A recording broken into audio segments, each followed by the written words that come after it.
Hello friends, तो मैं हूं आरती। संस्कृति पीसीएस यूट्यूब चैनल पे आप सभी का स्वागत है। मैं हाजिर हूं एक नए विषय को लेकर के। आज का हमारा टॉपिक है कि सुप्रीम कोर्ट में यहाँ पर एक नए व्यक्ति की या नए जज की नियुक्ति हुई है। 33वें सुप्रीम कोर्ट के जज हो गए हैं, तो इनके बारे में हम देखेंगे, इनका बैकग्राउंड भी देखेंगे। साथ में यहाँ पर हम ये भी समझने का प्रयास करेंगे कि सुप्रीम कोर्ट में जजों की नियुक्ति को लेकर क्या प्रावधान है, क्या इसके पीछे कोई जो है कानूनी प्रावधान या कोई ऐसी जर्नी रही है जिसके माध्यम से जो आज हम नियुक्ति या स्थानांतरण के बारे में पढ़ते हैं वो नियम कानून हम जो है लगातार जो है खबरों में पढ़ते रहते हैं। तो क्या ये शुरू से ही ऐसे है या जो है समय के साथ बदलाव हुए हैं? जो कॉलेजियम प्रणाली हम पढ़ते हैं तो आप सबको पता होगा, बहुत सारे जजेस के केस, फर्स्ट जजेस केस, सेकंड जजेस केस हो गया, ये सारे लगातार आए हैं, जिसके बाद जो है कॉलेजियम प्रणाली के आधार पर जजों की नियुक्ति और स्थानांतरण होता है। तो आज का हमारा आर्टिकल है, कौन है के विनोद चंद्रन? नाम से पता चल रहा है साउथ इंडिया से बिलोंग करते हैं। सुप्रीम कोर्ट में 33वें जज के रूप में इनकी नियुक्ति हुई है। तो इनका बैकग्राउंड देखेंगे, पहले देखेंगे कि न्यूज में क्या क्या है। तो सुप्रीम कोर्ट के 33वें जज है ये।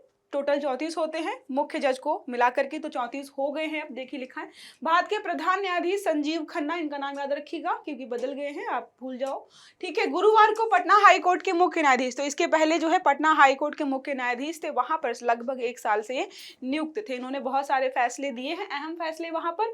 उसके बाद जो है इनको सुप्रीम कोर्ट के लिए रेफर किया गया है, या फिर जो कॉलेजियम प्रणाली के आधार पर, वरिष्ठता के आधार पर जो है इनका नाम जो है फाइनल यहाँ पर सेलेक्ट किया गया है कि सुप्रीम कोर्ट में जज के रूप में ये नियुक्त होने वाले हैं। अब यहाँ पे बात करें इनके बैकग्राउंड के बारे में कि कौन है, कहां से स्टार्ट किया, कैसे चीजें हुई हैं। तो न्यायमूर्ति विनोद ने जो है केरल लॉ अकादमी से यहाँ पर जो है उन्होंने लॉ किया था। तिरुवनंतपुरम से कानून की स्नातक की जो उपाधि ली थी इन्होंने। 1991 में जो है परवूर में अपनी प्रैक्टिस शुरू की थी। तो जो है 1991 से ही वो प्रैक्टिस लगातार कर रहे हैं, कहाँ पर? केरल उच्च न्यायालय में। उसके बाद क्या हुआ, प्रैक्टिस के दौरान उन्होंने 2007 से 2011 तक केरल सरकार के लिए विशेष सरकारी वकील, आपको पता है कि अगर आपको जज बनना है तो आपके पास जो है वकील या वकालत का भी एक्सपीरियंस होना चाहिए, साथ में जो है जज के रूप में भी आपने कई उच्च न्यायालयों में काम करना चाहिए। तो ये सारी चीजें इनकी रही हैं। 8 नवंबर 2011 को जो है इनको केरल उच्च न्यायालय में जो है अतिरिक्त न्यायाधीश के रूप में नियुक्त किया गया। फिर इनको परमानेंट कर दिया गया 24 जून 2013 को। उसके बाद जो है 29 मार्च 2023 को पटना उच्च न्यायालय, जो बिहार का पटना उच्च न्यायालय है, वहां पर जो है इन्होंने मुख्य न्यायाधीश के रूप में काम किया है। तो पटना जो है उच्च न्यायालय के 44वें मुख्य न्यायाधीश रहे, वहां पर लगभग जो है इन्होंने 1 साल तक कार्य किया है। तो ये इनका सारा जो है बैकग्राउंड रहा। अब यहाँ पर आते हैं कि कहां से चीजें स्टार्ट हुई। तो केंद्र ने 13 जनवरी को सर्वोच्च न्यायालय के कॉलेजियम के उस प्रस्ताव को मंजूरी दी थी जिसमें न्यायमूर्ति चंद्रन को सर्वोच्च न्यायालय का न्यायाधीश बनाने की सिफारिश की गई थी। आपको पता है कॉलेजियम प्रणाली क्या होती है? न्यायाधीशों की जो है नियुक्ति को लेकर के प्रस्ताव प्रस्तुत करती है, उस पर विचार किया जाता है और फाइनल जो है डिसाइड किया जाता है कि किसकी नियुक्ति होने वाली। तो यहाँ पर जो है इनका नाम निकल करके सामने आ रहा है। प्रधान जो है न्यायाधीश हमारे संजीव खन्ना जी हैं। यहाँ पर अगुवाई में 5 जज टोटल थे जो यहाँ पर बैठक कॉलेजियम प्रणाली में कर रहे थे और उन्होंने जो है यहाँ पर सारी चीजों को एनालाइज किया कि इन्होंने जो है केरल हाईकोर्ट में भी काम किया है लगभग 11 साल। उसके बाद जो है 1 साल तक जो है मुख्य न्यायाधीश के पद पर भी रहे हैं। तो काफी जो है लंबा कार्यकाल रहा है। न्यायमूर्ति चंद्रन को 29 मार्च 2023 को जो है आपको ऑलरेडी बताया मैंने कि यहाँ का मुख्य न्यायाधीश नियुक्त किया गया था। 7 जनवरी के प्रस्ताव में कहा गया जो कॉलेजियम प्रणाली का कि उन्होंने 11 साल से अधिक समय तक उच्च न्यायालय के न्यायाधीश के रूप में और 1 साल से अधिक समय तक जो है मुख्य न्यायाधीश के रूप में काम किया है। तो इतना जो कार्यकाल का समय है, इतना एक्सपीरियंस काफी, उन्होंने जो है बहुत सारे जो है निर्णय दिए हैं और जो है न्याय की प्रक्रिया को अच्छी मतलब भली भांति समझते हैं। तो ये व्यक्ति जो है सुप्रीम कोर्ट में एज ए जज नियुक्त होने के लिए सर्वोत्तम रहेगा। सर्वोच्च न्यायालय के कॉलेजियम में न्यायमूर्ति BR गवई, न्यायमूर्ति सूर्यकांत, जो हमारी 5 जजों की जो है कॉलेजियम प्रणाली थी उसमें कौन कौन सा शामिल था? तो BR गवई, न्यायमूर्ति सूर्यकांत, न्यायमूर्ति ऋषिकेश रॉय और न्यायमूर्ति अभय ओका भी शामिल थे, जिन्होंने उल्लेख किया है कि ये जो है न्यायमूर्ति हैं जिनकी नियुक्ति हम कर रहे हैं, ये जो है सबसे वरिष्ठतम है, 13वें स्थान पर है। ठीक है, तो ये जो है वरिष्ठता के आधार पर भी होता है, एक्सपीरियंस तो देखते ही है, साथ में जो है वरिष्ठता भी देखते हैं। मैंने आपको बताया कि 1951 से जो है लगातार ये काम कर रहे थे, तो 11 सालों से ज़्यादा का एक्सपीरियंस जो है इनको एज अ जज हो चुका है। अब बात करते हैं यहाँ पे कोलिजियम की जो सिफारिश है वो क्या है। प्रस्ताव के अनुसार केरल उच्च न्यायालय से आने वाले न्यायाधीशों की वरिष्ठता की सूची में न्यायमूर्ति के विनोद चंद्रन क्रम संख्या 1 पर है। मतलब जो है जब ये नियुक्ति हुई तो बहुत सारे जजेस की जो है यहाँ पर सिफारिश आई थी कि इनको नियुक्ति होनी चाहिए, इनकी नियुक्ति होनी चाहिए। तो केरला के जितने हाईकोर्ट के जितने भी जज थे वहां पर जो है प्रियोरिटी या फिर जो है वरिष्ठता के आधार पर पहले नंबर पर थे। फिर देखिए लिखा हुआ है, उनके नाम की सिफारिश करते समय कोलिजियम ने इस तथ्य को ध्यान में रखा कि केरल उच्च न्यायालय से सर्वोच्च न्यायालय की पीठ में कोई प्रतिनिधित्व नहीं है। साथ में इन्होंने ये भी देखा कि केरल हाई कोर्ट से हमारे सुप्रीम कोर्ट में जो है कोई भी जज अभी तक नहीं है। मतलब जो है केरला का प्रतिनिधित्व तो हमारे सुप्रीम कोर्ट में एक भी नहीं है, तो एक व्यक्ति एटलीस्ट वहां से होना चाहिए। इसको ध्यान में रखते हुए भी इनकी नियुक्ति जो है यहाँ पर की गई है। प्रस्ताव में कहा गया है कि इसलिए कोलिजियम ने सर्वसम्मति से सिफारिश की है कि न्यायमूर्ति के विनोद चंद्रन को भारत के सर्वोच्च न्यायालय के न्यायाधीश के रूप में यहाँ पर नियुक्त किया जाना चाहिए। तो क्या क्या रीजंस है, वरिष्ठता के आधार पर जो है पहले नंबर पर थे। दूसरा ये था कि जो अगर सब जितने भी न्यायाधीश हैं हाई कोर्ट्स के सबकी वरिष्ठता देखे तो 13वें नंबर पर थे। उसके अलावा जो है इनका एक प्लस पॉइंट ये था कि केरला के हाई कोर्ट से अभी तक जो है सुप्रीम कोर्ट में एक भी जज नहीं था, इसलिए जो है इनको सम्मिलित यहाँ पर किया गया है। अब यहाँ पे बात करते हैं जजों की जो नियुक्ति है, कोलिजियम प्रणाली है, ये कहाँ से और कैसे स्टार्ट हुई। तो ये देखिए लिखा, उच्च न्यायालय तथा उच्चतम न्यायालय में जो न्यायाधीशों की नियुक्ति होती है और स्थानांतरण होता है वो इसी संस्था के द्वारा होता है, लेकिन ये ना तो संवैधानिक संस्था है और ना ही वैधानिक।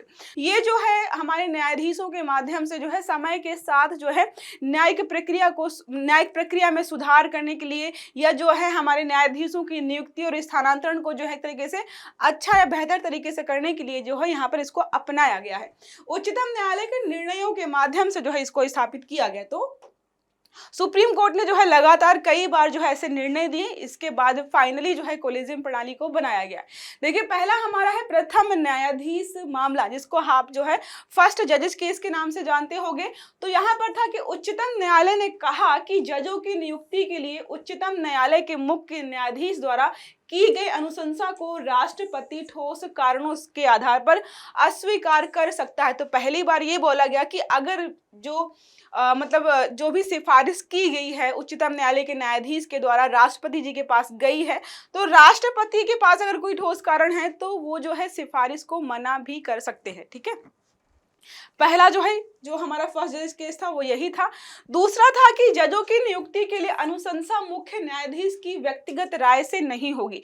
दूसरी बार बोला गया कि जो जज की नियुक्ति या स्थानांतरण के मामले में जो है व्यक्तिगत राय नहीं होनी चाहिए मुख्य न्यायाधीश की, उनको जो है 2-4 जजेस के साथ बैठ करके वहां पर निष्कर्ष निकालने के बाद ही यहाँ पर जो है निर्णय देना चाहिए। तो उच्चतम न्यायालय के 2 अन्य वरिष्ठतम न्यायाधीश जो है यहाँ पर परामर्श देंगे इनको, उसके बाद ही जो है फाइनल जो है जजमेंट आएगा कि किसको कहाँ पर नियुक्त करना है। इस अनुशंसा पर कार्यपालिका अपनी आपत्ति दर्ज करा सकती है, लेकिन अगर कार्यपालिका जो है इस चीज से सहमत नहीं है तो वो अपनी आपत्ति दर्ज करा सकती है कि भाई जो आपने फैसला लिया है वो ठीक नहीं है। मुख्य न्यायाधीश हो गए, कार्यपालिका की आपत्ति को स्वीकार करे या अस्वीकार करे, उनका निर्णय जो है कार्यपालिका पर बाध्यकारी होगा। अब जो है आपत्ति अगर जो है कार्यपालिका ने दर्ज कराई तो उसके बाद जो है मुख्य न्यायाधीश चाहे तो माने या फिर जो है मना भी कर सकते हैं। टोटल मतलब यहाँ पे फ्री हैंड दिया गया है सुप्रीम कोर्ट के मुख्य न्यायाधीश को। दूसरा हमारा है जो तीसरा थर्ड जजेस केस हमारा है 1998 का। उच्चतम न्यायालय के मुख्य न्यायाधीश को जजों की नियुक्ति और स्थानांतरण के मामले में अनुशंसा करने से पहले उच्चतम न्यायालय के 4 अन्य वरिष्ठतम जजों से परामर्श करना होगा। तो दूसरे में जो सेकंड जजेस केस था वहां पे बोला गया कि आप एटलीस्ट 2 जजेस से जो है यहाँ पर क्या है परामर्श लीजिए। तीसरा जब जजेस केस आया तो वहां पर बोला गया कि एटलीस्ट 4 और जज जो है उनको बिठाइए, उनसे परामर्श के बाद जो है आप निर्णय लीजिए। तो धीरे धीरे इसको जो है एक्सपेंड किया गया है। उच्चतम न्यायालय में न्यायाधीशों की जो है नियुक्ति की बात करें तो उच्चतम न्यायालय के मुख्य न्यायाधीश तथा अन्य जजों की नियुक्ति भारत के राष्ट्रपति द्वारा की जाती है। नियुक्ति जो है राष्ट्रपति के द्वारा और जो है हमारे जो मुख्य न्यायाधीश और न्यायाधीश मिलकर करते हैं। मुख्य न्यायाधीश की नियुक्ति से संबंधित कई विवादों के बाद अब मुख्य न्यायाधीश की नियुक्ति वरिष्ठता के आधार पर होती है, लेकिन कई बार जो है इसका उल्लंघन किया गया है। आई थिंक 1 या 2 बार अभी तक उल्लंघन किया जा चुका है, जहां पर वरिष्ठता के आधार को जो है एक तरीके से नकार दिया गया। आपको कमेंट में बताना है कि किन 2 वर्षों में ऐसा हुआ जब जजों की नियुक्ति या मुख्य न्यायाधीश की नियुक्ति वरिष्ठता के आधार पर ना हो करके जो है एक तरीके से पॉलिटिकल विचारधारा, किसी राजनीतिक पार्टी या राजनीतिक पार्टी की पावर होती उसके आधार पर किया गया था, उन 2 वर्षों को, और जो है साथ में किन जजों की नियुक्ति हुई थी वो बताइएगा। उच्चतम न्यायालय में अन्य न्यायाधीशों की नियुक्तियों के लिए मुख्य न्यायाधीश, उच्चतम न्यायालय के 4 न्यायाधीश, जो कि हमारा 3rd जजेस केस था, उसके आधार पर जो है जजों से परामर्श करने के बाद जो है सिफारिश की जाती है। यदि 5 में से 2 न्यायाधीश, टोटल 5 हो गए हमारे, एक हमारे CJI हो गए और जो है टोटल 4 जज हो गए, टोटल 5 हो गए, तो 5 में से अगर 2 न्यायाधीश जो है किसी व्यक्ति की नियुक्ति का विरोध करते हैं तो उसके नाम की सिफारिश जो है राष्ट्रपति के पास नहीं जाएगी। सभी न्यायाधीशों की सलाह लिखित रूप में होनी चाहिए, ना कि मौखिक। मतलब जो है आपने किस आधार पर जो है किसी जज की नियुक्ति की सिफारिश की है, आपको वहां पर बताना होगा। जैसे अभी हमने पढ़ा, इनकी नियुक्ति जो हुई है वहां पर बहुत सारे आधार हैं कि जो है केरला में जो है वरिष्ठता के आधार पर पहले नंबर पर हैं और केरला से कोई अभी तक सुप्रीम कोर्ट में आया नहीं है, और भी इन्होंने आधार गिनवाए। तो जो भी जज किसी भी जज की नियुक्ति के लिए जो भी सिफारिश करता है उसको लिखित आधार पर जो है देना होता, ताकि बाद में जो है अगर व्यक्ति जानना चाहे कि इनकी नियुक्ति किस आधार पर की गई थी तो सबको पता चले कि हाँ फला फला जज ने जो है इनके बारे में ये सिफारिशें की थी। तो ये रहा हमारा आज का आर्टिकल, जिसमें हमने पढ़ा कि सुप्रीम कोर्ट में जो है एक नए जज की नियुक्ति हुई है, जो कि 33वें जज हो गए। टोटल अब 34 जज हमारे यहाँ पे सुप्रीम कोर्ट में हो गए हैं। आई होप आपको आर्टिकल समझ में आया होगा, सारे पॉइंट्स भी अच्छे से समझ में आए होंगे। क्लास अच्छी लगी है तो लाइक करिएगा, चैनल को सब्सक्राइब भी करिएगा, बेल आइकन भी दबाइएगा, ताकि जितने भी हमारे आर्टिकल्स हैं वो आपको समय पर मिलते रहे। अच्छे से पढ़िएगा। Have a good day. Thank you.